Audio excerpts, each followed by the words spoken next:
stock seats with some really old neoprene seat covers. Had them forever, just like every other typical older Dodge seat. Sitting on metal.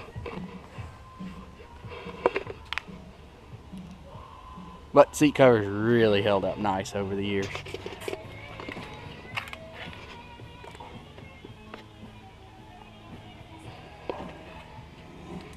Brand new Corbeau seats here. These are the new LG ones.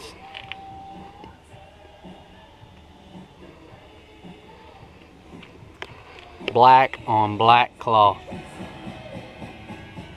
Just getting them put in the truck.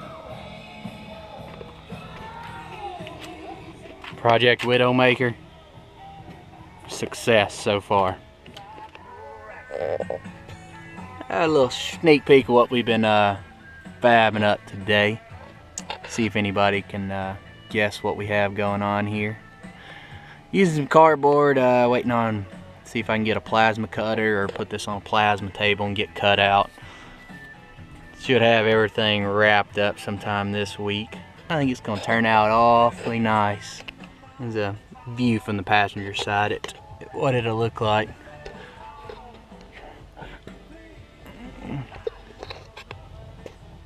So here's a list of all my stuff that's fixing to go to powder coat.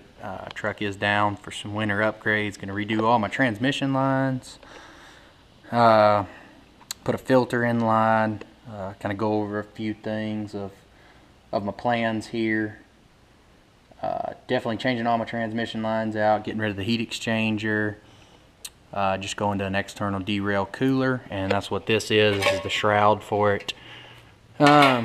Took it off, get it powder coated all nice and pretty. I did get a derail, the 40-row cooler. That's what that's going for. I'm also going to run this diesel site transmission filter. I think it's pretty neat. I'm going to give it a try. I got all these random fittings in here that I had and bolts, so I can send it to powder coat and make it look all nice and pretty, and I'll have to clean the threads with powder coat.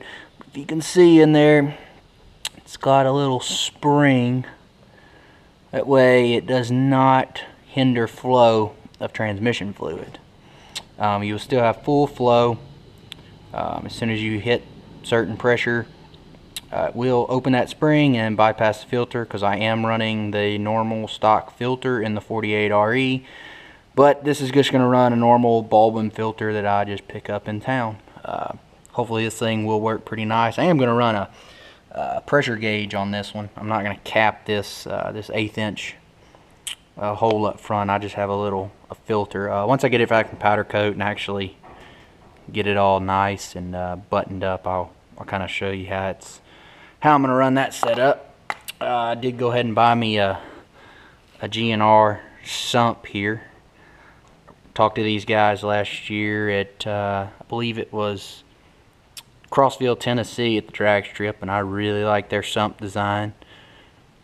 And I have plans to change my fuel system up on the truck, so figured while I'm tearing everything out of the bottom end, I might as well just go ahead and put me a sump in there, and yes, that is going to powder coat as well.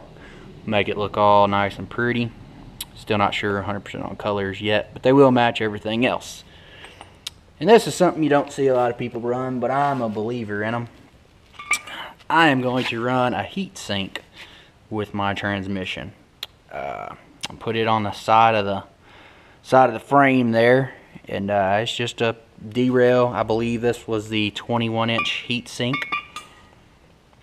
I'm gonna run that in line with the transmission fluid, hopefully to help pull some heat out. We're gonna have plenty of line to hopefully keep trans temps down. Especially with the 40-row, it is rated for quite a bit of cooling. And the other random stuff I got sitting over here. So this come off my spare motor. I like the saying, as soon as I pulled it off, Zeus goes here. But I'm going to go ahead and, while I'm sending stuff powder coat, I'm going to go ahead and powder coat that for when we do get the new motor running. And there's just all my brackets for the trans cooler. And then the transmission filter, which I got to finish welding up because I'm working on the little project that I just showed you, and get everything welded up and get it all out the powder coat.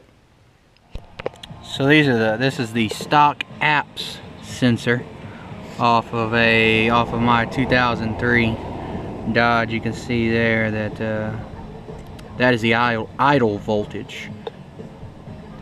This is the new Tembo apps sensor. I've had some surging there going on for a while. Tried a few different things, definitely different setups that I've had. If made it worse, made it better.